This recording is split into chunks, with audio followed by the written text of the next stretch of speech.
thank you for being here on this cold, wet, rainy, sleety, awful evening. My name is Jim Ryan. I'm the Associate Director of the Kevorkian Center for Near Eastern Studies here at NYU. Those of you who come to our events frequently know who I am. But we have for you tonight a very special program brought to you in collaboration with the Kevorkian Center and the organization ArteEast.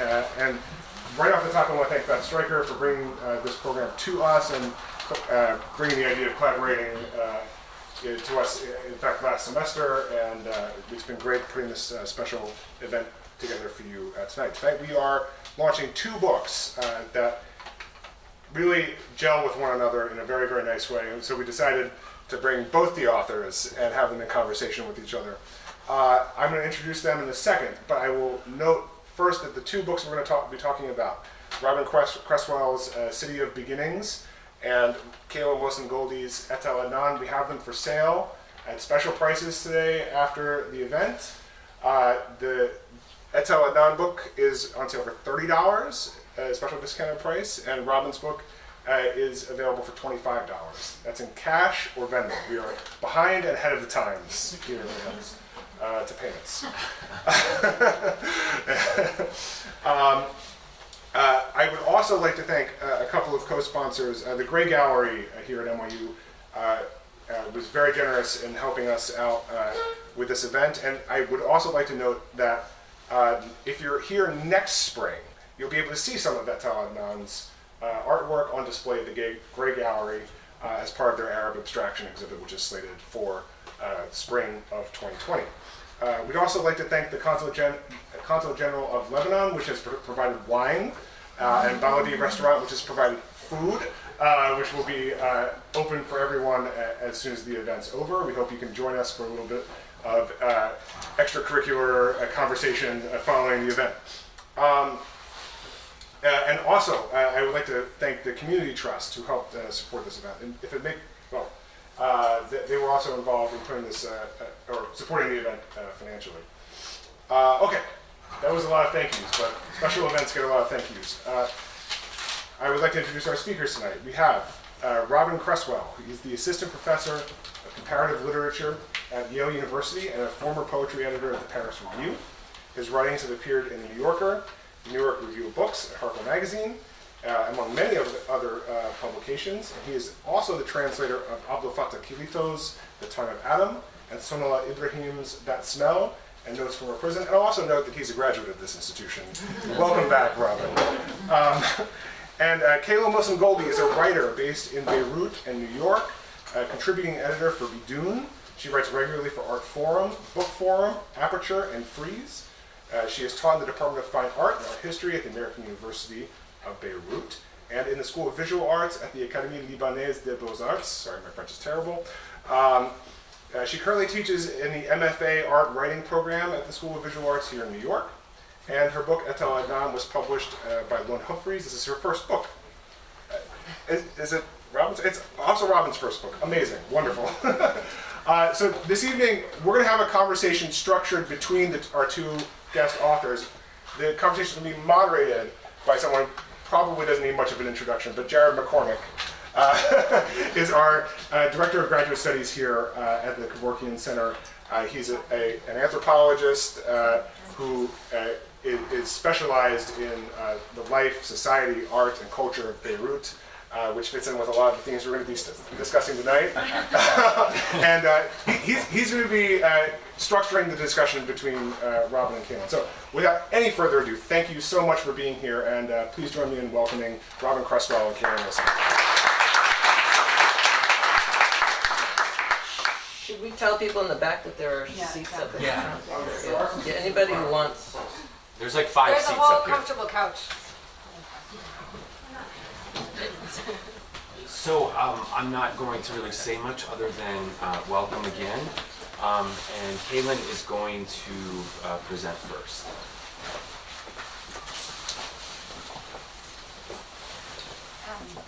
I just want to thank everyone for coming out. Really the weather is terrible, and it's nice to see such a great crowd here. And also to thank someone, Elise Chagas, who I don't think is here, but was a curatorial fellow at MAS MoCA, and is a PhD student in Princeton. And the idea of bringing the two of us together for a conversation was originally hers.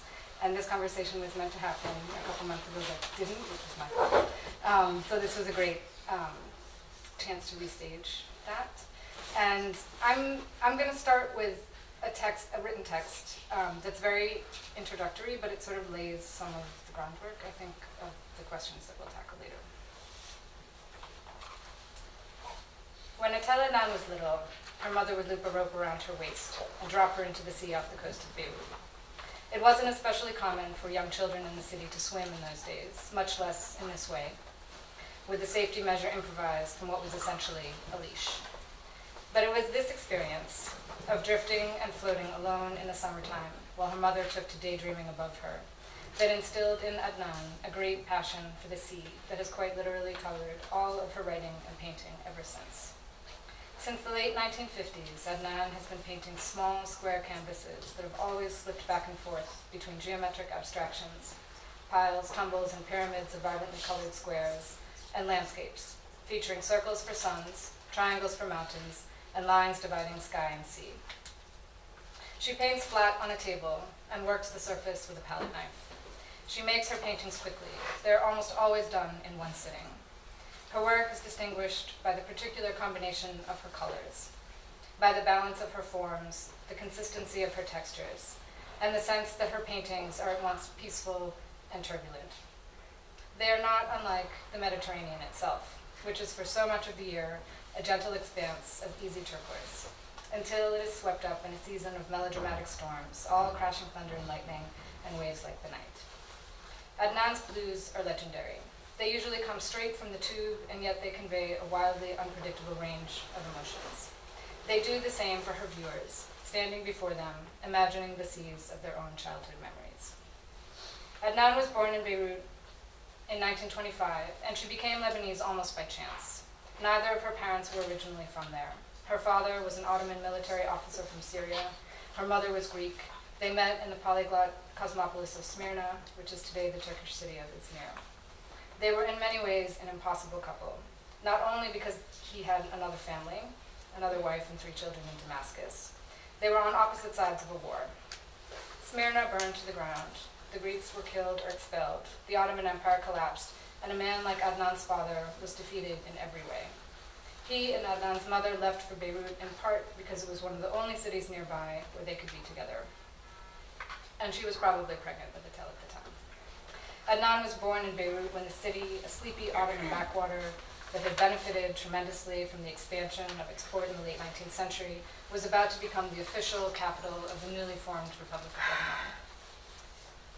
She was still there in 1943, a young woman finding her way in multiple languages, when Lebanon fought its way out of French mandate and became a properly independent state. I think it's weird that I wrote that. But a few years later, Adnan wrote her first book of poetry about an erotic encounter, a cosmic marriage between the sun and the sea. Quote, "I loved the sea not only for the pleasure of swimming," Adnan writes, "but for herself. Her colors and her movements used to hypnotize me." She says that ever since her childhood, she has loved the sea irrationally, like a person, and she has harbored that love as a secret. But of course, it is an open secret in her art. Adnan left school at the age of 15 to work. She passed her baccalaureate exams anyway, despite being out of the classroom. She studied poetry and philosophy at an experimental night school in Beirut and earned a scholarship to pursue aesthetics at the Sorbonne in Paris. From there, she left for the United States. She landed in California, abandoned a PhD program, traveled around Mexico by bus, and took a job teaching in a small Catholic college outside San Francisco. It was there that she began painting and making tapestries and creating her nearly durational accordion-folded artist books known as Leporellos. Adnan was writing poetry in English by then, but it was around that time, in the mid-1960s, that she published her first poetry collection in French, in Beirut. It was also around that time that she met Yusuf al-Khal, one of the founding editors of the groundbreaking journal Shar, who published Adnan's poetry for the first time in Arabic. In those days, Adnan was returning to Beirut every few years. It was the height of the city's golden age. Adnan moved back, seemingly for good, in 1972. She worked as a journalist for 5 extremely critical years, culminating in the publication of her powerful first novel, Sit Mary Rose, a fictionalized account of the kidnapping and killing of a woman Adnan had known, which is still considered one of the most explosive stories of the Lebanese Civil War. Adnan lost her newspaper job, left Lebanon, and returned to California to paint and to write and to think. She spent a year painting views of a mountain, Mount Tamalpais, that she has often described as her best friend. Adnan stayed away from the country of her birth for another 12 years. By the time she returned and began showing her work in galleries and museums there, she had had her first major solo show at the influential art space Daralfan in 1973. Adnan was considered a national treasure, but not so much as a visual artist as for her writing. For her poems and plays and essays and memorable editorials, for her standing widely respected as a public intellectual, a feminist, a pacifist, an environmentalist. Although Adnan has painted hundreds, perhaps thousands of small canvases over the past 6 decades, she has only become internationally recognized as a painter and appreciated as an artist internationally in the last 5 to 10 years. And yet painting for Adnan solved and continues to solve an interesting problem of language. She grew up speaking Greek and Turkish at home. She began to write in French and then English. Her schooling was French. She spoke Arabic in the street. But as she wrote in an artist statement for a show in Beirut in 2003, something, quote, "something in me remained alienated, and the tremendous body of writings in Arabic throughout the centuries remained closed to me like a forbidden paradise." When she started applying paints with a palette knife to loose scraps of canvas, she realized that, quote, "painting in some way stitched together what had been torn in me. It unified my inner being. It became the coming together of all the pieces of my experience, of my identity. One day, I said aloud to myself, I am painting in Arabic." The bittersweet irony is that for a person who has come to be defined by movement, travel, and what she has described at length as the nomadization of culture, Adnan's wider recognition has come at the precise time that her ability to cast herself around the world has been curtailed. She is based in Paris these days and can no longer travel by plane. She is limited to trips around Europe by train. She sticks to low altitudes. In that same unpublished artist statement, she recalled that as a child she loved the sea and also the movies. She used to watch whatever was screening in the, quote, sometimes damp movie houses of Beirut, including newsreels, documentaries known as chasseurs d'images, chasing images. In one way or another, that is the action Adnan has adopted as an artist and as a thinker, chasing the ever-changing views of a mountain, chasing the meaning that accrues from their sequencing and repetition, and of course chasing the sea. Quote, "Many things mattered," she writes. "To study was to search for the land that poets chartered. To travel was to look for the colors of the sea, for cloud formations seen through airplanes, to discover expanses of ocean and coastlines. It is our luck to see through her eyes, her imagination, and her dedicated ruminative practice as a painter, the many seas, oceans, and coastlines that she has known and loved, both tenderly and irrationally, which she continues to paint from experience and from memory."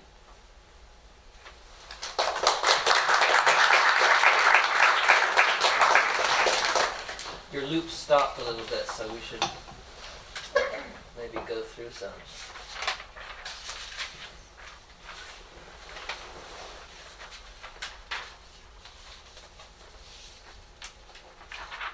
How many are there? Well, We could maybe loop it we can after. move it after. Good idea. Should we? Yeah.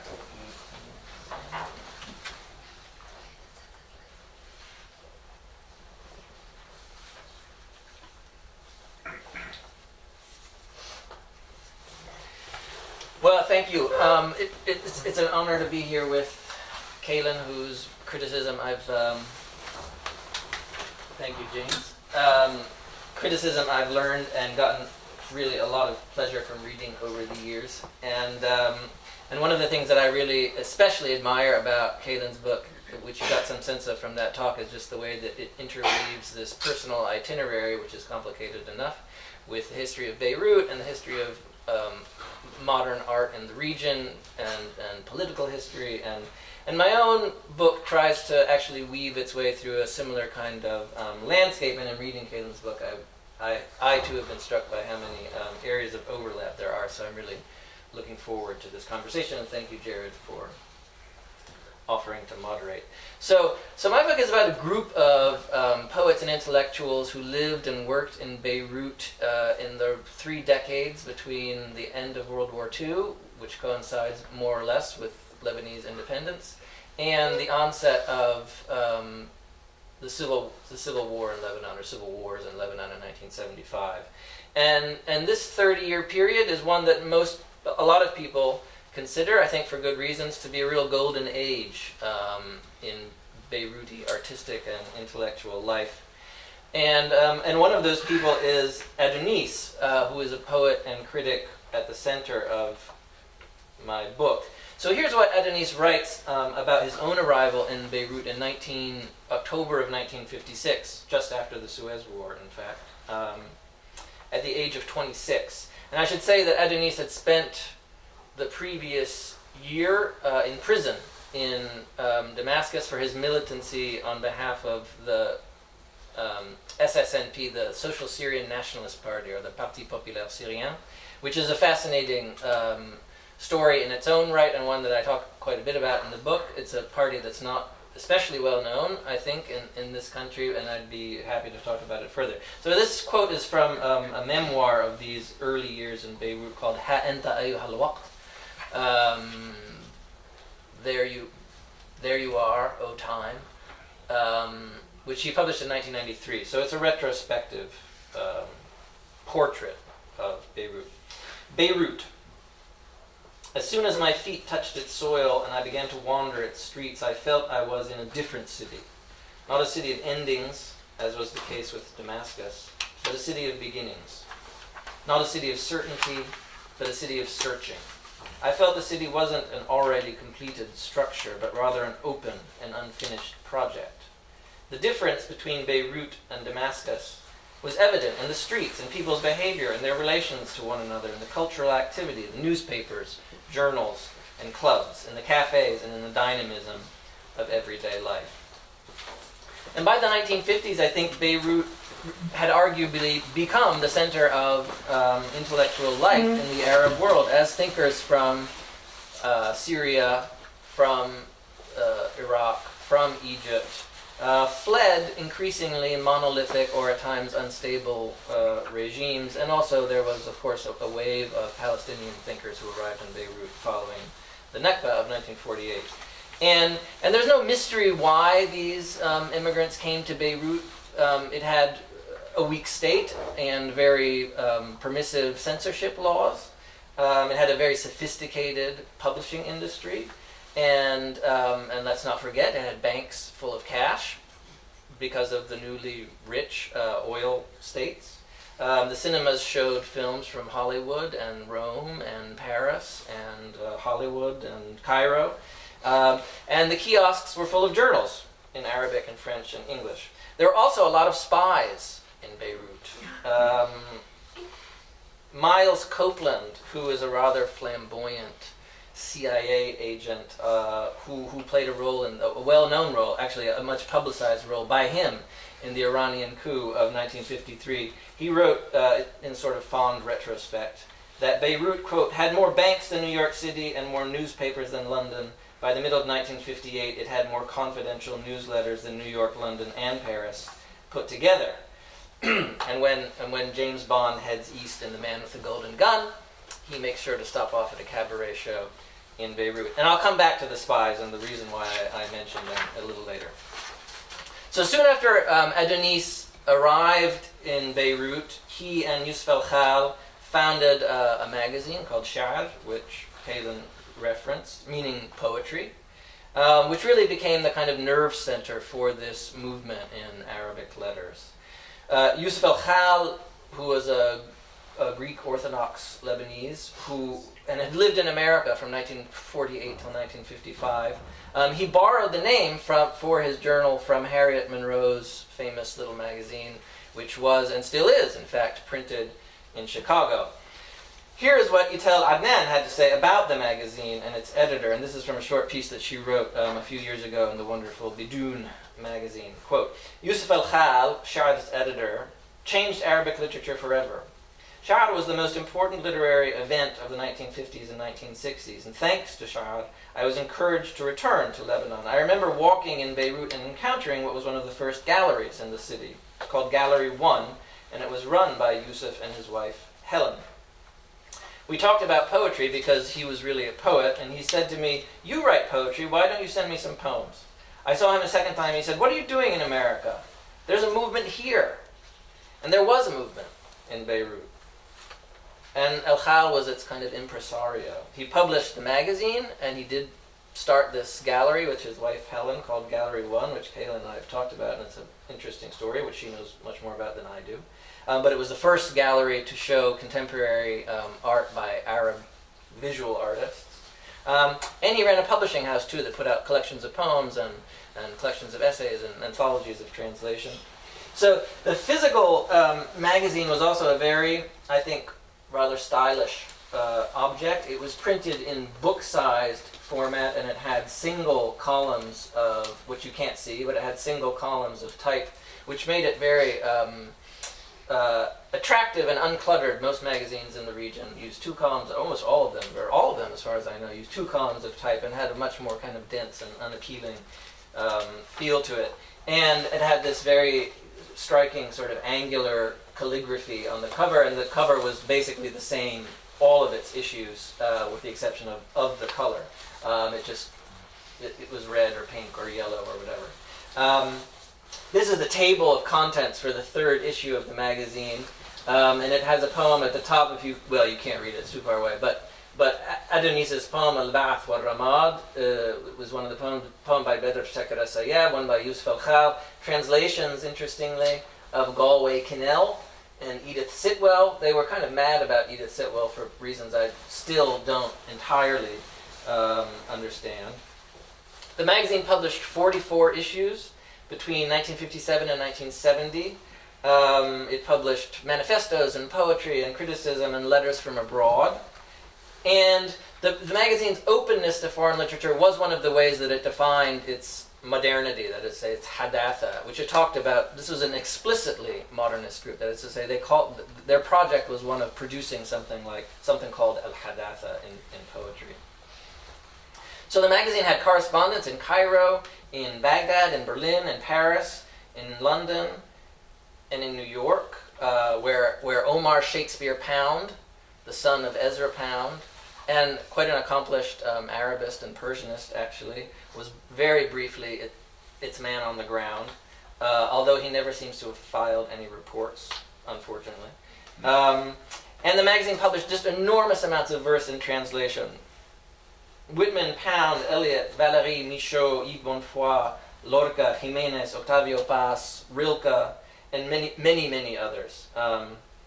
The first issue actually contained Yusuf al-Khal's translation of Ezra Pound's first canto, which was itself, of course, a Latin translation of Homer's Book 11, the beginning of Homer's Book 11. So an Arabic translation of a kind of English Anglo-Saxon translation of a Latin translation of a Greek original. And one of the reasons why they were so interested in translation, and this is something that al-Khal was very explicit about, was to gain access to what he called world literature. Al-Adab al-Alami. He talked about putting Arabic poetry on the map of world literature. And just what he meant by world literature, which was a buzzword in the mid-century, just as it has become again today, at least in the comparative literature departments, is something that I try to figure out in the book. So this is Beirut's Phoenicia Hotel. It was built in 1961 by Edward Durrell Stone, who was also the architect of MoMA's 53rd Street building here in New York. Here's another view of the same. And I show it to remind you all what modernism looked like during this period. It was a style that was clean, it was abstract, and it was corporate friendly. Unlike the early 20th century isms, vorticism, imagism, simultaneism, suprematism, futurism, modernism I argue at least, that modernism in the Cold War period was a truly global style, and maybe the first truly global style, albeit as here with kind of filigrees of local color. It was also newly self-conscious. That is to say, many post-war modernists thought of themselves as working in a modernist tradition in a way that Eliot and Pound and Apollinaire never thought of themselves as doing. I mean, I would even go so far as to say that modernism didn't really exist until after the war, or at least that there wasn't one name for modernism until after the war. You know, Pound's slogan was "Make it new, not make it modern," and they had no interest actually in this idea of the modern for the most part. It was a very minor sort of trope. But so one of the, I think, mysteries that my book tries to work out is how it is that this pretty, I think, staid, traditional, conventional sort of modernism, this movement of kind of curators and canonizers and corporate patrons, became, in Beirut of the 1950s and 1960s, a movement that changed the way Arabic poetry was written and even how its history was conceived. Although I think that Arabic modernism was in many ways conditioned by Beirut, it's a little strange, reading the poems and their translations, how infrequently the city itself features in their poems. And this is something that's actually true of Etel Adnan's paintings too, although, I mean, whether or not she's a modernist, which is something we can talk about, is a question. But, you know, although they were composed in Paris and San Francisco and Beirut itself, the city, with exceptions, is not one of her interests or tropes, let's say. It doesn't appear except abstractly, I think, for the most part, in her paintings. So, and the Arab modernists, their disinterest, let's say, in the city is very striking because it's very different from what we expect from modernist movements. They have no passion for fast cars, like the futurists, no passion for new machines. They do not swoon over the latest feats in civic engineering, like the Brooklyn Bridge. And although, like, you know, Baudelaire's Tableau Parisien or the Wasteland, they're full of this kind of ennui and alienation, it has nothing to do with urban spleen. And there are no crowds in these poems for the most part, which is really striking because Beirut was becoming a very crowded city during this period. So instead of the city, the poems turn towards, very pointedly I would say, they turn towards the sea. And this reorientation is very evident also in the poems that they chose to translate. So, for instance, the translation of Pound's first canto, which begins and then went down to the ships. They translated Rimbaud's Bateau Ivre. They translated Yeats's Sailing to Byzantium. They translated Valéry's Cimetière Marin or Graveyard by the Sea. Adonis's major translation of prose poetry was of Saint-Jean Perse's Amer, or Sea Marks, which is this kind of epic that takes place on the sea. So they turn their backs on the interior and they kind of face the Mediterranean. Adonis, one of his most famous poems actually is a poem about Noah, a kind of retelling of the Noah myth, Nuh al-Jadid it's called, in which he decides not to pursue God's covenant. He shoos away the dove, and instead of guiding his boat back to the shore, he goes off into the ocean in this kind of obsessive quest for the new and the foreign. Now, I got back to the Spies. The modern, this kind of overt internationalism and their commitment to translation and European poetry was noted by local critics, especially pan-Arab nationalist critics and Marxist critics, some of them associated with Suhail Idris's very famous rival magazine, Al-Adab, who often confronted and accused the Sha'ar poets of kind of playing footsie with neo-colonialism. And these suspicions were not entirely, this is not that, without grounds. So this is, in 1961, a rather famous or infamous conference, The Arab Writer in the Modern World. It was held at the Hermitage Hotel in Rome. Many of the poets of that movement participated, so as you can see, well, the letters are a little bit garbled, but Tawfiq Sayyid is a Palestinian poet who was in Beirut at the time. That's Yusuf al-Khal next to him. Ibrahim Jabra was a Palestinian critic associated with the magazine at this point, and always smoking a pipe, as far as I can tell. And then Adonis looking down at his papers, and that's, I think, Moreau Berger, actually, a Princeton sociologist, sitting next to him.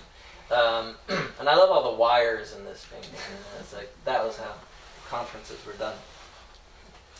This is also at the Rome conference. That's Ignacio Silone, the Italian novelist and critic, with the translation booth, which I also love, in the background. Now, the conference was convened by the Congress for Cultural Freedom, which was revealed in 1967 to be a front for the CIA. And the Congress, to recall a little of this history, which is very well known, it was founded in Berlin in 1950 as a way of, it was kind of the cultural intellectual wing of the Marshall Plan, basically. And its task was to woo European leftist intellectuals away from communism and toward what Arthur Schlesinger very famously called the vital center. So this redefined militant liberalism that championed capitalist dynamism against the Soviet threat. And I argue in the book that the Arab modernists were very heavily marked by this liberal imagination in all sorts of ways, not least in their anti-communism. And their rhetoric of apoliticism. It's tough to know how you could be anti-communist but also apolitical, but that's one of the mysteries of mid-century liberalism, in fact. But they say that, but over and over again they say that writing modernist poetry is a non-partisan or not like la hizbi or non-ideological activity. So they were vehemently against their peers in Cairo and Damascus and Baghdad, whom they viewed, these engagé intellectuals whom they viewed as merely kind of propagandists. This is the Multazimun poets of that moment. And I'm getting to the end. I think that one reason why works of Arab modernism can be, that's also the Rome Conference with Stephen Spender, by the way. They can be like a little hard to decipher at times. So sometimes they're meant to be, and they are hermetic. Is that how is it that this aesthetically radical movement speaks in this staid mid-century idiom, like the idiom of Cold War modernism? And because we're generally, I think, unaccustomed to putting experimental literature and political liberalism together. In most scholarly literature, I think, artistic experimentalism is typically or even exclusively associated with left or right-wing politics. But one argument of the book is that when these mid-century liberal ideas about apolitical and international modernism get translated into Arabic, at a moment when in the Arab world engagé literature is really kind of taken for granted, they enable these powerful transformations in the way poetry is conceived and written. So I won't go into the details of the Rome Conference, although I do in the book, and I'd be happy to talk about this very interesting encounter between American spies and radical American Arab poets. But it didn't work out. Shard was never funded by the Congress for Cultural Freedom, and one of the reasons why it wasn't was that the Americans decided that these Arab poets were too cosmopolitan, you could say. That is to say, they did not have the kind of local street cred or bona fides to be helpful allies in this Cold War endeavor. But I think that it's precisely this kind of commitment to internationalism, this commitment to cosmopolitanism, that makes them interesting. And in the book, I spend a lot of time thinking about not just liberalism, but all of these global intellectual movements, I suppose, philosophical personalism, posthumanism, and artistic abstraction, which I'm sure we'll talk about in a moment. And although my book is often critical of the positions taken by these poets, I'll close with something that Adonis wrote in his memoir that I cited at the beginning, a claim with which I agree and which I tried my best in this book to respond to. So Adonis writes, "What we did with Sha'ab magazine has not been given, even now, its necessary critical reading. It has been studied for the most part antagonistically, or else it has been studied for what we did with form, the escape from meter, from rhyme, from inherited standards, etc. But these are surface readings. Our experience at the magazine as an experience of poetic creativity was essentially cultural, and civilizational, one that transformed the concept of poetry as well as the way it is written.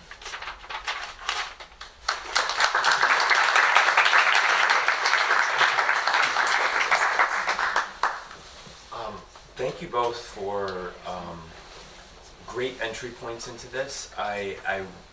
We met briefly last week, and I was telling them that I was going to largely leave the conversation between them and not intervene, and then I ended up with 6 pages of questions and notes here. I think just to start, I just wanted to say that it's also so interesting to read these two works together.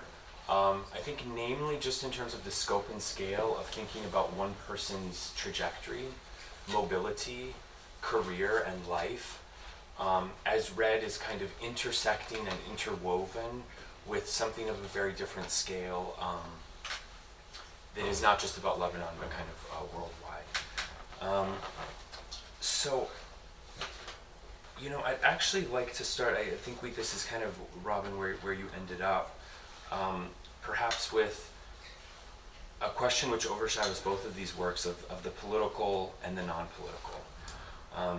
And so, Robyn, you mentioned this ideological investment of the internationalism, and specifically how this magazine kind of diverged, or the Shahad diverged from this, and especially other cultural groups, in terms of this nationalism of the day. And so one of the, what you term, quote, the autonomy of the poetic. I was hoping you might kind of open that up for us, but how the autonomy of the poetic is actually something that is embedded in a kind of latent political agenda within it. And I want to connect this, Kaelen, with you in terms of this straddling this very kind of moving, ambiguous, apolitical boundary. Perhaps to think, can we think of Adnan's work through abstraction as a way to address this register of the political? And I'm saying that mostly because there's Kaelen's work is broken, I think, into 5 kind of different chapters. And there's this one when Adnan moves to San Francisco, and she is kind of in the shadow of this mountain, Tamalpais. And I don't think you reference it in the work. You said that it's her best friend, but you see this almost, she's possessed. There's this connection. It's almost as if the mountain becomes this oracle that is kind of connected with her. And in that abstraction, you might just read it, you can read it in so many ways, but I wrote down of this, is this a eulogy? Is this a euphemism? This is a metonym for so many different things. And as you say earlier in the work, quote, she has been capturing no place at all, but rather the shapes of thoughts and the movements of ideas. Her paintings a form of visual poetry to be read like a sequence of signs and symbols. So I was wondering if you might address that political boundary, perhaps through abstraction itself. So I would say, yeah, that's a really great question. And this question of artistic autonomy is explicit in the writings of Yusuf al-Khal, of Adonis, of Unsi al-Hajj, who is another important poet of this movement. Over and over again, they say that what they're doing is writing poetry which is muqtafiya bidhatiha, that is to say, it is self-sufficient. This is a kind of slogan. And it's not just, I think, their slogan. I think that this is a very widespread way of defining what constitutes modernist art during the 1950s, during the early Cold War period. That is to say, and it's a very oppositional kind of definition. That is to say, and that's why it's important that it be kind of historically situated. That is to say, as opposed to what engagé or multazam or Soviet-friendly poets are doing, or writers are doing, which is to say, producing art that is more or less propaganda as far as we're concerned. Modernist art, the most kind of progressive and historically advanced form of art, is one that is autotelic, that is not politically motivated. And so the Arab poets, Adonis and Yusuf al-Khal, they use this way of defining themselves against their peers in the region who have kind of become, to their minds, tainted by this kind of political orientation. But they use this principle in a lot of very interesting ways. I'll just mention one in which it becomes productive. It's not just a slogan. But so, for instance, in 1963-64, Adonis edits an enormous anthology of Arabic poetry, Diwan al-Sha'r al-Arabi it's called. It's this 3-volume anthology that goes from the pre-Islamic poets up until basically Khalil Gibran. So it's a totalizing, it's a complete kind of anthology. And he says, and he wrote an introductory note to these 3 volumes. And one of the things he says is that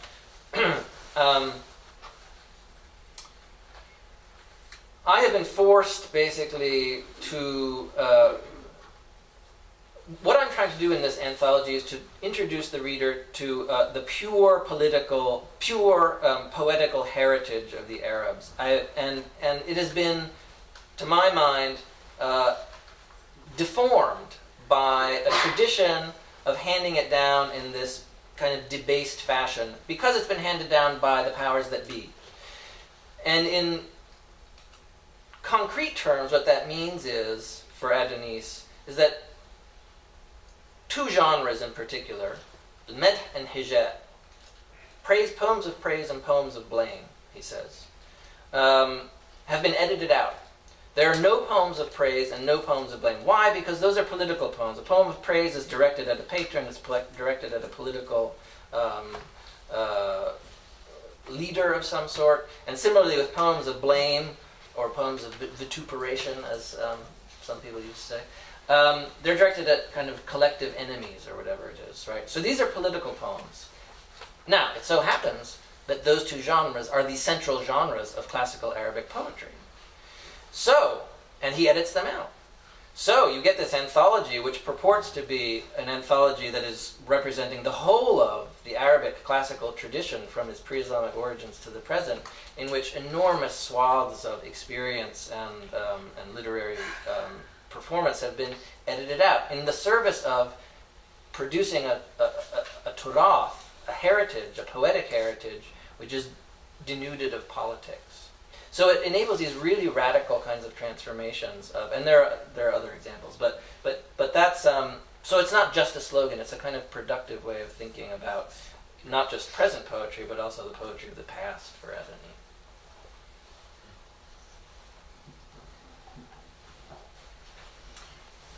I mean, it's so interesting because Etel intersects with this story in such, I mean, in a very meaningful way, and yet she's so completely different from the poets of Sha'r, especially, and I think especially on this question of politics and the apolitical.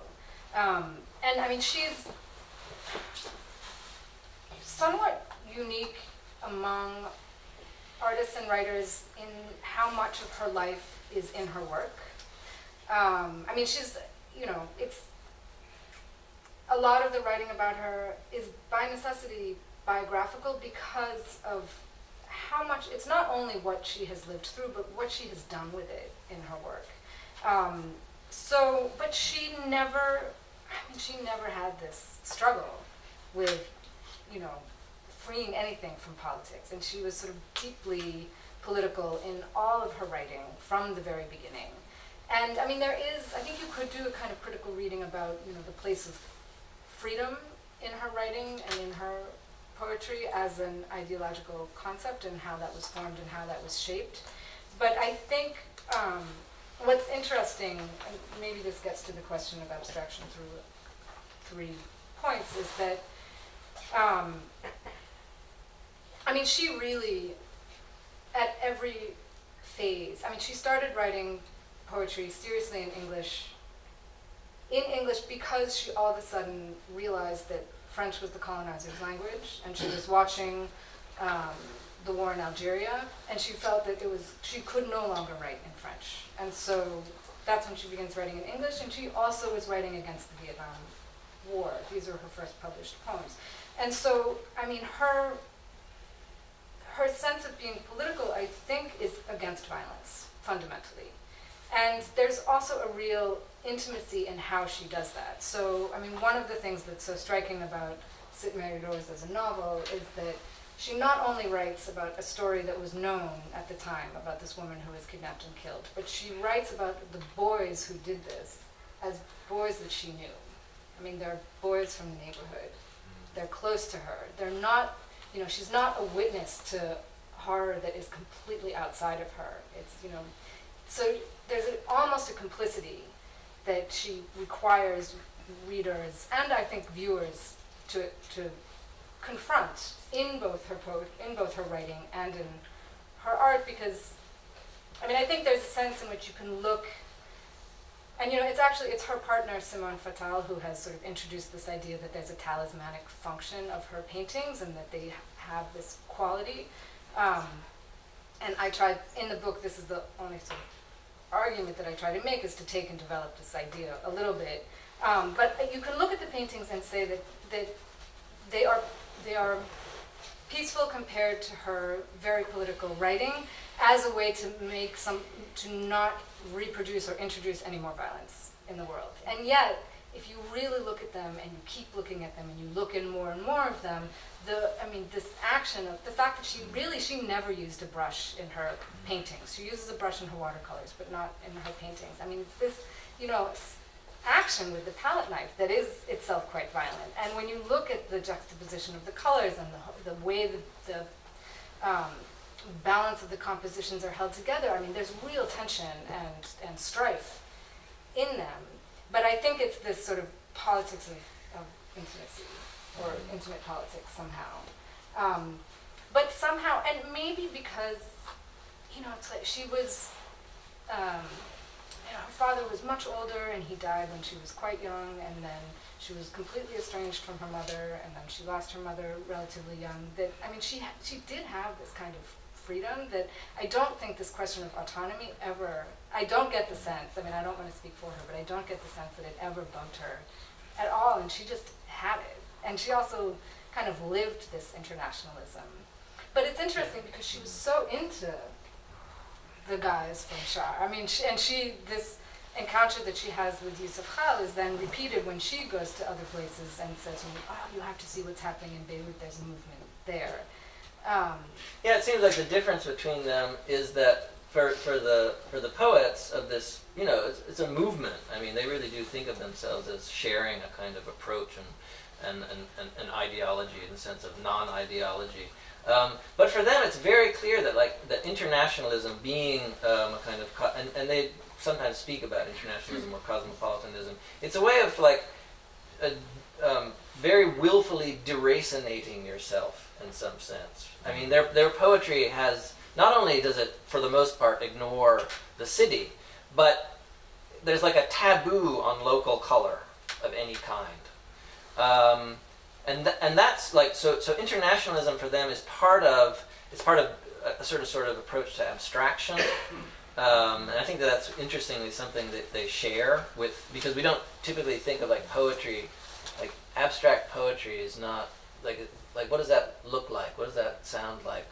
Well, I would say read Adonis's poems, especially from this period, and you'll get some sense. It's easier to identify, you know, abstraction when we see it in the visual arts. But in any case, that for them, the internationalism was a way of kind of like floating above the political fray, and for her, that was not so.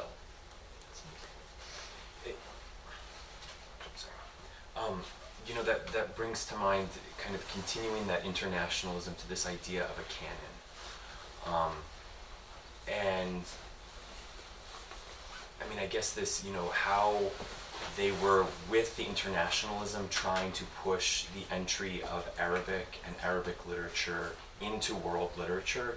And you referenced the work of Greenberg, who, if I can quote this because I was so struck by it, the entrenchment of canons, quote, the use of characteristic methods of a discipline to criticize the discipline itself, not in order to subvert it, but in order to entrench it more firmly in its area of competence.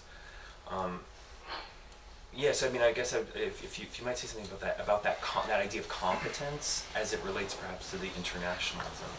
Well, yeah, I quote Greenberg because I think that his account of what post-war abstract modernist art is still a very powerful one, and it's a way of, I think, clarifying certain things that the Arab poets, in fact, were interested in. And you could say that one of the things he's trying to talk about there is like a medium specificity. That is to say, painting, by virtue of its own competence and its own methods, is trying to be about painting and is autotelic in that sense, is self-sufficient, is all the things that we were talking about, autonomous, like producing autonomous art. And his account of modernist painting, how it does that and how it gets into abstract expressionism is it's a very compelling one in certain ways, and it also kind of helps to explain certain things about the Arab poets, including this question of competence. I mean, I think, along with, very interestingly, and you get some sense of it from just like looking at their, the way they dress in, the 1960s, that it's this very strange, to our mind, I think now, strange melange of professionalism, like a certain kind of ethos of writing international, like poetry up to international standards. Professionalism in that sense. But also something that's totally radical and is rearranging all of the canons of Arabic poetry and doing something that everybody else in the region basically thinks is not even poetry at all. So it's this combination of like really wild experimentalist commitments combined with an ethos of, and an aspiration even towards professionalism understood as international standards. Can I ask a question? Of course, Okay. yes.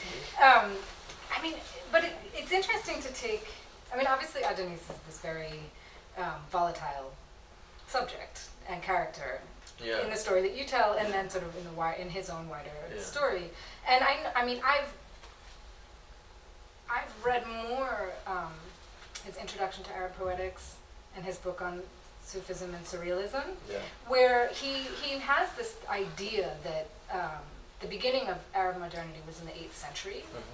And I mean, that's something that I've been very attracted to, and I've used it talking about other artists who have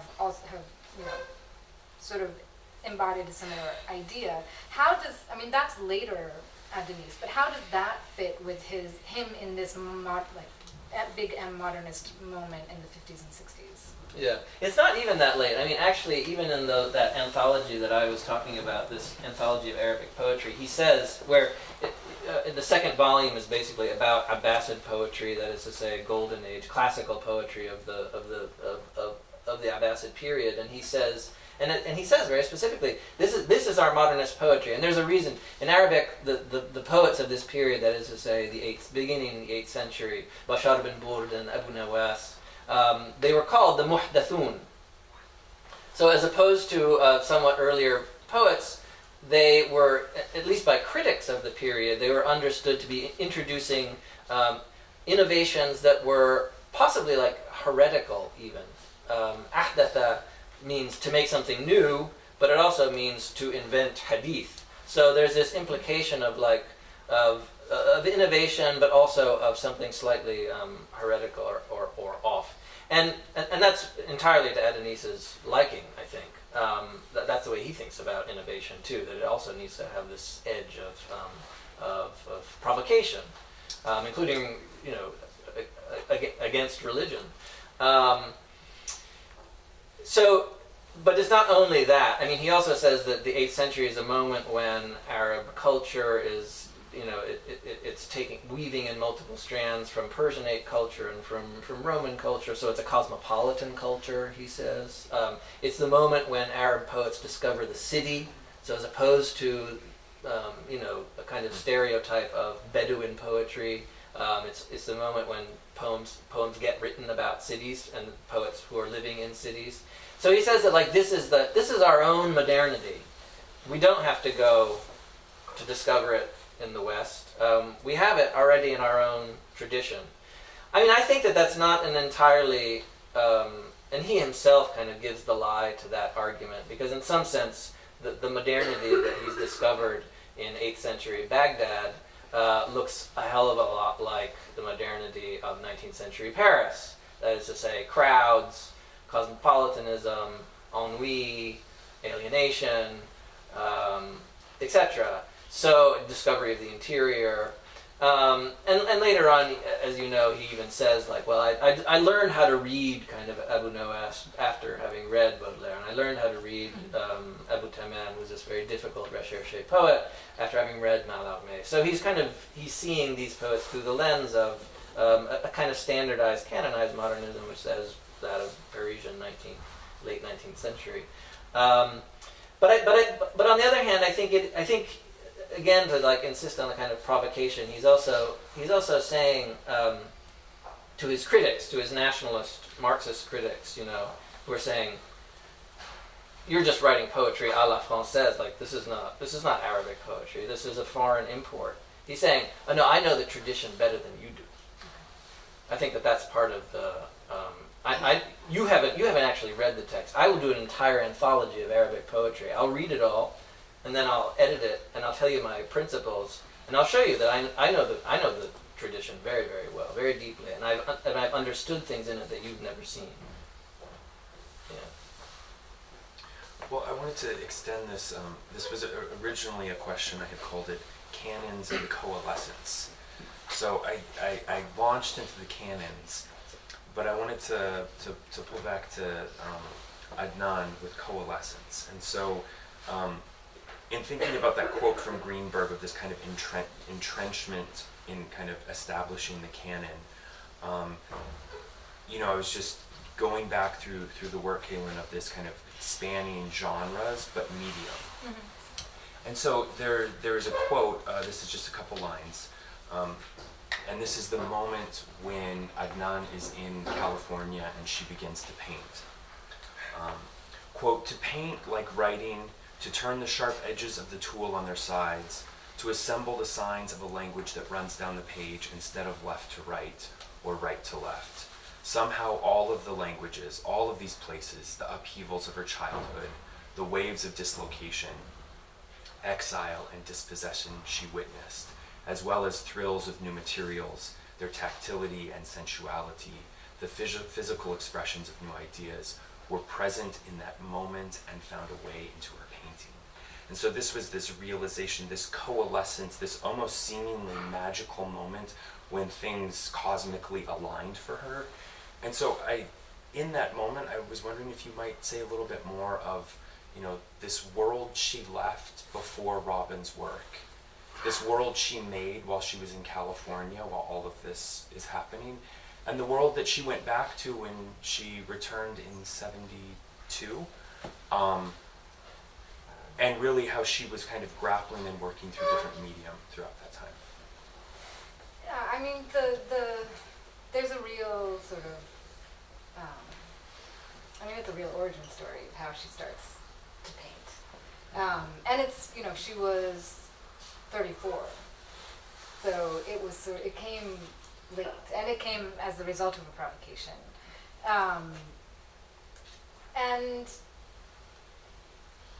yeah, it's hard to know how much of this is like reading back into the sort of magic of that moment. But even the earliest review of her work that I found was a review in art form in about 1963, 64, and she had started painting in 1959.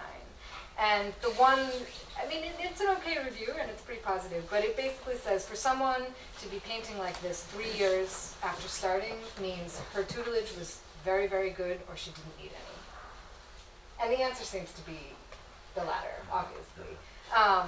And then there's, a text that Simone has written about that moment, which is definitely, retrospective and based on Attell's story because, Simone didn't know her at this time. Where, basically, Attell was teaching at this college, and when she was teaching the philosophy of art. And the head of the art department was away on sabbatical when she arrived. And she was this older, very kind of intimidating artist who then came back and was like, who is this person who is teaching the philosophy of art? And they met each other, and she said, are you a practicing artist? Do you paint? You know, how can you teach the philosophy of art without practicing what you're teaching? And she said, you know, it never even crossed my mind to paint. And she said, why not? And she said, my mother said I was too clumsy. And she said, and you listened to her?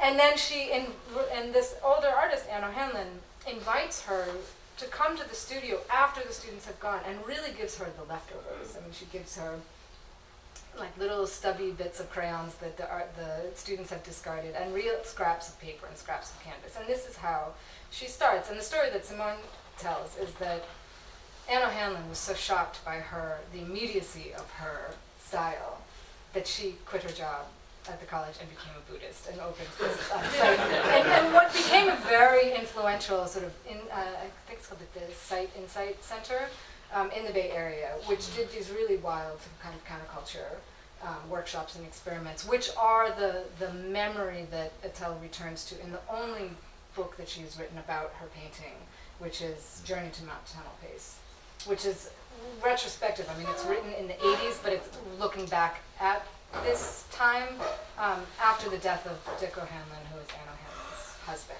And so, I mean, that is definitely an elegy, to get back to your question about the mountain. And I don't know if that doesn't answer your question at all, but Can I ask a question about the mountain? Because this is something, or the mountain and the sea, because this is something, and this is kind of an obvious question, and it may be asking you to be sort of, you're a very careful art historian, I may be asking you to say something, art critic, but say something sort of speculative. But so many of Adnan's paintings are, as you've been saying, this landscape of the mountain and the sea. I mean, I have trouble believing that it's entirely just like an accident that this very central strain of Maronite intellectual life insists on the fact that, as Michel Chiha puts it, Phoenicia is the sea, Mount Lebanon is by definition a mountain, and it's the interpenetration of mountain and sea that make our republic. Itel Adnan has nothing to do with Phoenician ideology. Yeah. On the contrary, of course. But she paints mountains and seas all the time. What explains her obsession with this pairing, this topic? Yeah, if you believe her that there are mountains and seas. I mean, because you can also read them as bodies, you can read them as, other things. Uh-huh. I mean, and the one where the mountain is kind of sliding down the horizon line. You're telling me that's funny. Not a mountain. Sure. But if you consider, I mean, it's interesting to consider her in relation to a painter like Saliba Dwehi, who what is the real sort of who makes this big break to abstract expressionism, who I think is roughly the same age as her, and came to New York in the 40s and studied at the New School, but had his studio in the old Maronite Cathedral in Brooklyn Heights, in return for the mural that's behind the altar, which is Our Lady of Harissa. And he, although he is doing what would be read as sort of spiritually open, non-religious, hard-edged abstraction, every single painting is of Ehdin or the Kadisha Valley, and these are deeply religious paintings. So, I mean, one could probably make an argument like that with her, but there's like this cosmic thing that's going on with her that's sort of... Oh, you're still being very careful. Okay, I'll be speculative. then you can correct me. But it seems to me like it is true that it's always not always. I mean, but that mountain and sea is this combination that she over and over again recurs to. But it's never, as far as I know, correct me, the mountain and seas of Lebanon. That is to say, it's always somewhere else. It's always California, or it's typically California, and sometimes it's France. As if to say, like, okay, this kind of fetish of a certain ideological discourse in Lebanon, the mountain and the sea, it needn't have anything to do with Lebanon. That's what abstraction does. That is to say, you can find mountain and seas anywhere you go. There's nothing special about the mountain and the sea. What do you think? Yeah, I mean, there is an interesting, there's a film that two contemporary artists made, Joanna Hajituma and Khalil Jurej, where who were much younger, but like Adnan, Joanna's great-grandfather came from Smyrna. And the plan was for Atel and Joanna to go back to Izmir together, because Atel has never been. She's been around Greece, but she's never been to Smyrna. And then it turns out that Atel is not well enough to travel, so Joanna goes, and Atel says, film these things for me and bring me back the footage. And so she brings back the footage. And then at the end, and it's this film called Smyrna, and at the end of the film, I mean, this never comes up in the conversation, but they just very sort of subtly overlay the footage she takes of the mountains behind the sea in Smyrna with Atel's paintings, as if to say, it's been Smyrna all along. Like, it was never California and it was never Beirut, but it was always that. So I think it's true that it can be, but I mean, I think you could also, I mean, we haven't talked about the red square as also the recurring thing that is in her painting, which is like, when she didn't know how to begin, she always began with this red square, and it repeats in her paintings in different guises, and you can sort of track them, and it becomes a sun, and it becomes fire, and it becomes different things. And it's revolutionary to some. And I mean, I think you could do a very sustained reading of her paintings and argue that the sea is sexuality in some way. And then you could do a relationship between the sea and the red square, because the mountain doesn't actually appear until later. And in the very, very early paintings, there are many squares, and I see these as cities. So I see this as some kind of urbanism, possibly. Why? I don't know.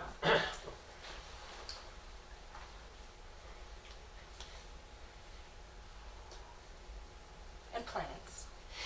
Don't mind me, I'm just flicking through.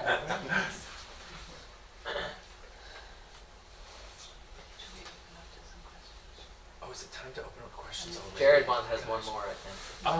Well, no, I have many more, but let me just bring up one more, simply because it's on the cover of your book, since we're kind of talking about other artists. So, I mean, Shoer being really a contemporary of Adnan in this moment, in Lebanon, in different media, I mean, primarily, as I understand it, sculpture, but also painting. I was wondering if you guys might kind of address this, specifically because these are both women and their work overlap in so many ways, but also, Kaelen, as you kind of address in the end of the book, such different personalities and kind of engagements in the spaces of circulation of where shot and of, Can I have that book, actually, so that everybody has a visual cue? Should I go first? So this is the cover, and this is by an artist named Salwa Shoqair. This is called Experiments with Calligraphy, and I gather it's a kind of invented calligraphy. It's supposed to sort of look like a made up abstract Arabic, and it's from 1949, 1947 to 1950. And I'll just say, I had never heard of Salwa Shoqair until this book was in production, in fact, and a show with the Bergil Foundation came to Yale, and it was a very small show, and it was modern art from the post-World War II period, and much of it was figurative. I mean, almost all of it, in fact, was figurative, including some sculptures, except this one pretty small mostly yellow panel, the name of which I've forgotten at this point. But I saw it and thought, this is the visual equivalent of the poets that I've been writing about. Who is this person? And then it was like also a contemporary. It was 1961 or something like that.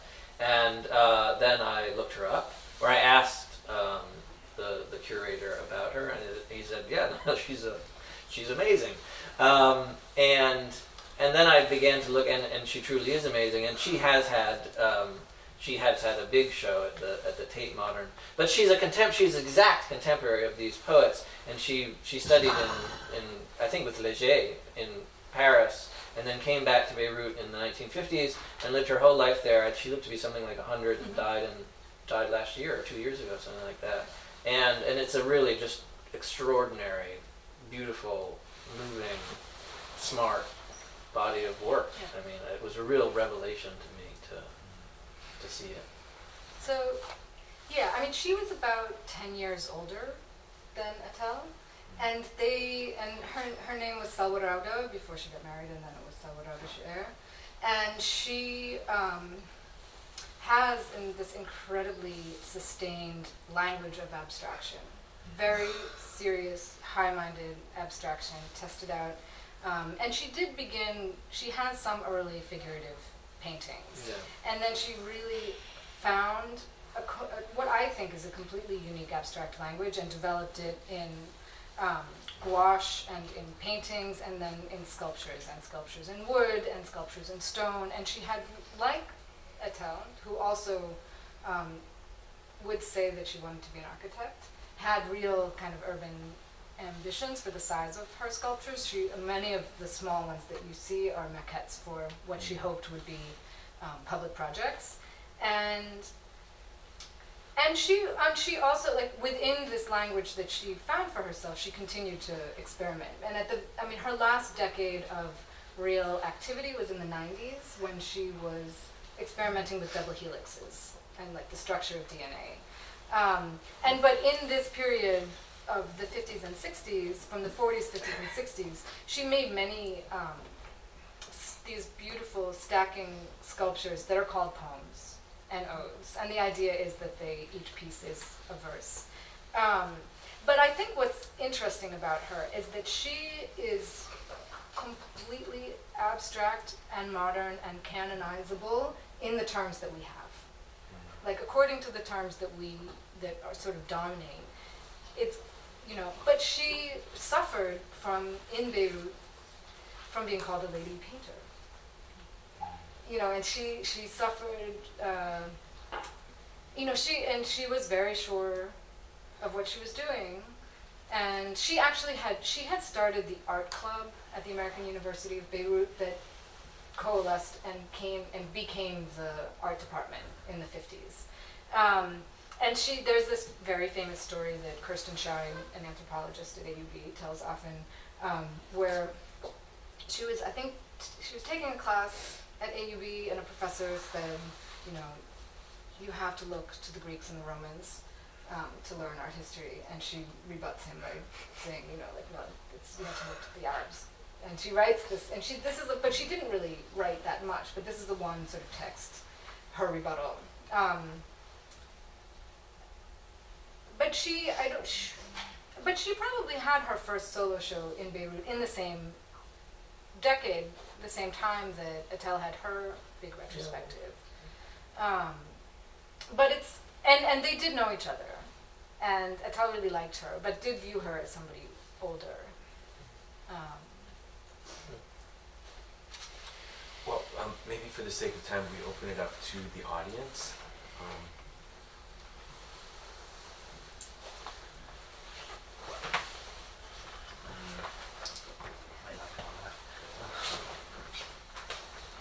So thank you both so much, or the three of you so much, for this really interesting conversation.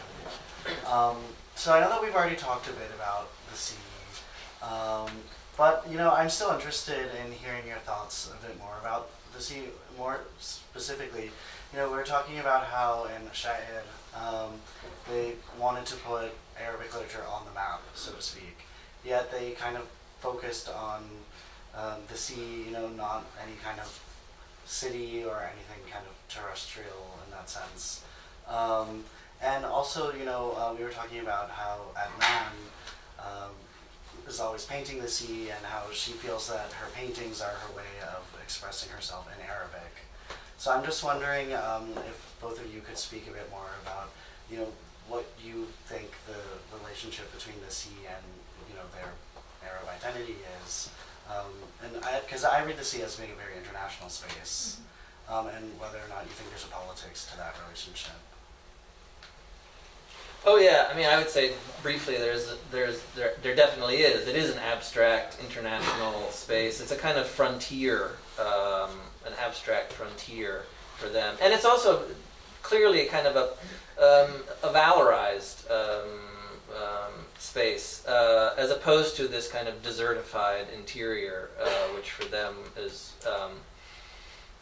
It's just kind of this. They have at times, Yusuf al-Khal in particular, but Adonis indulges in it sometimes too. There's a kind of almost like Orientalist picture of the desert as this place of ruins and death for them. Whereas the sea is this place of exchange. It's this forum for adventure and exchange, and it's the Mediterranean. I mean, that's very clear with their politics. I mean, and they were.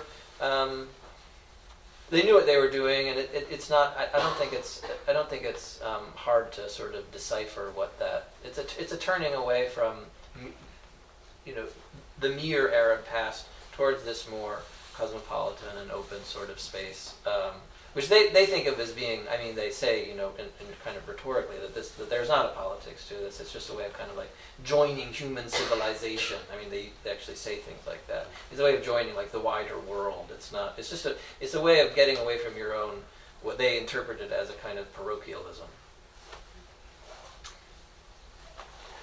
I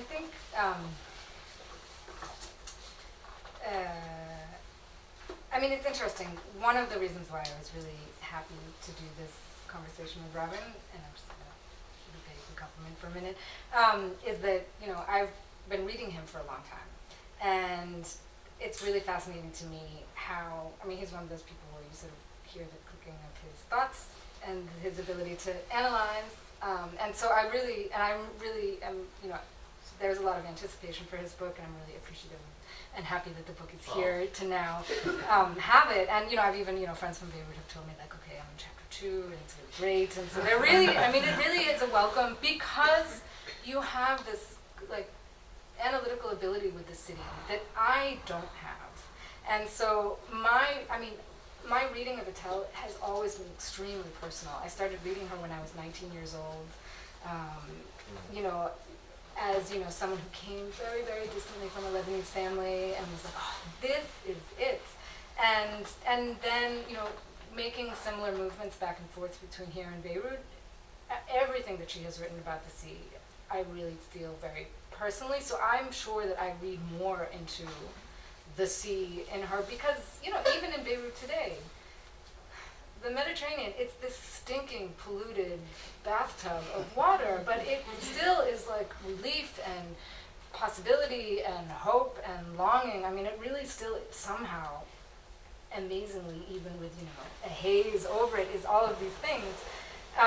But I think it also, if you've read Andre Asselman's writing on Alexandria or Cavafy, there is this whole idea of the and it's a politically dubious idea of the Mediterranean world and the attempt to, form something of Mediterranean studies, but as a way of thinking about past political constructs that cut through some of the divisions. There is also that the Mediterranean encompasses many different organizations around the region that are denied today.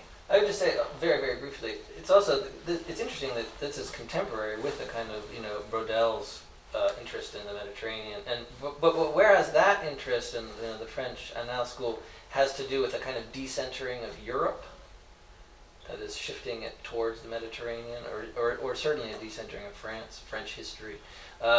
This is a kind of turn away from, for the Sha'ar poets, turn away from merely Arab history. And it's also interesting that poets like Mahmoud Darwish, that is, say, a Palestinian poet, the sea has entirely different valence. For him, the sea is a space of exile. It's not a space of adventure. It's like the point is to get back to the land. The point is not to go out to the sea. The sea is exile. And similarly for Jabra Ibrahim Jabra, if you know his novel, The Safina, The Ship, similarly, it's a space. That too is a space. It's a book about kind of like refusing all of these tropes of adventure and exploration and exchange, and actually getting back to the land. And so it's a contested space, obviously contested, even within Arabic letters.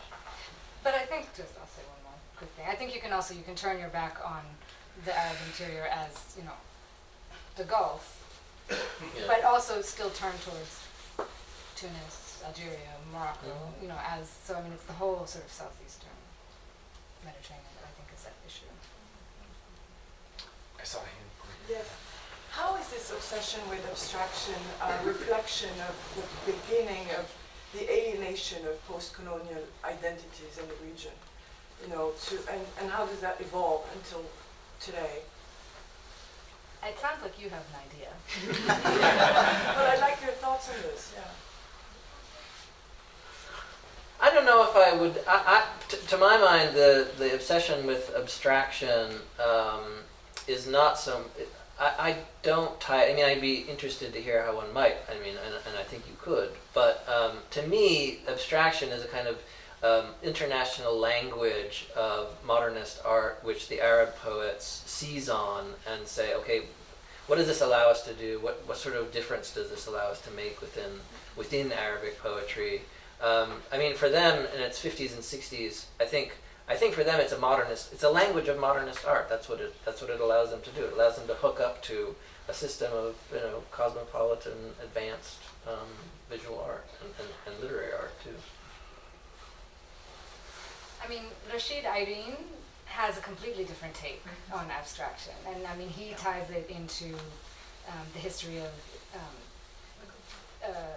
Islamic geometry, and that so for him it's not a post-colonial alienation at all, but a lost history that was written out by European hegemony.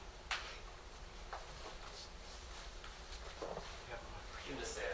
I have a question for Professor Creswell, which is actually related to something that Kaelen asked you earlier, which is, I'm very interested in the fact that Adonis is sort of like a focal point of your study of this period in Beirut, given that, of course, today he's known as a much more political figure, either because he's been politicized or because of his political writings or lack of political writings. Yeah. And so, given this aspect sort of Adonis, I'm curious to know whether you think this sort of period after 1975 maybe either contradicts or problematizes this idea that there was a truly apolitical, Arab intellectual or artist or poet in this kind of interwar period with Adonis in mind.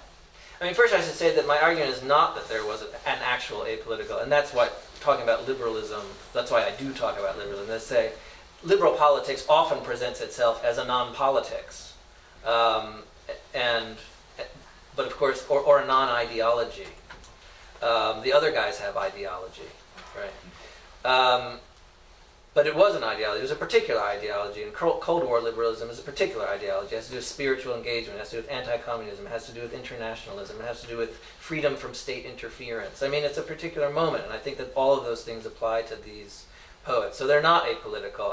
I kind of diagnose apoliticism as a symptom of liberalism. So, but you're very right that Adonis does lots of different things over the course of his career. And I would say, to be very schematic about it, I do think that there's a moment in the 1970s, which is not one that I treat at great length in the book, although I talk about it a little bit, where, I'll put it this way, and this is the epilogue to my book, actually, where I try to say something about its relevance to present politics. So in 1979, as you probably know, he came out in support of the Iranian Revolution, as most Arab left intellectuals did. But he did it in a very kind of concentrated, concerted, detailed way, saying that that this was a revolution within Islam, and it was a particularly Islamic revolution. Anyway, he supported it. and as I think your comment was gesturing towards, famously now in 2011, he did not support the uprisings in Damascus. And why didn't he support the uprisings in Damascus? He said at this point, infamously, "I can never support a revolution that comes out of the mosques." So his critics, not surprisingly, said, well, in 1979 you supported a revolution that came out of the mosques. Why is when it comes out of the mosque in 2011 you can't support it? And there's a reading of that which a number of critics made, that is to say that it's for sectarian reasons. In 1979 they came out of Shia mosques, Adonis and Alawite. They came out of Shia mosques. In 2011 they came out of Sunni mosques. You support it in that case because you're not a universalist, modernist, cosmopolitan. You're a tribalist. I think that this is not a legitimate. It's not that it's not legitimate. I don't think it's fair, this criticism. And part of the book, and especially the epilogue chapter, is to say that I do think that his deepest impulses and the long-term,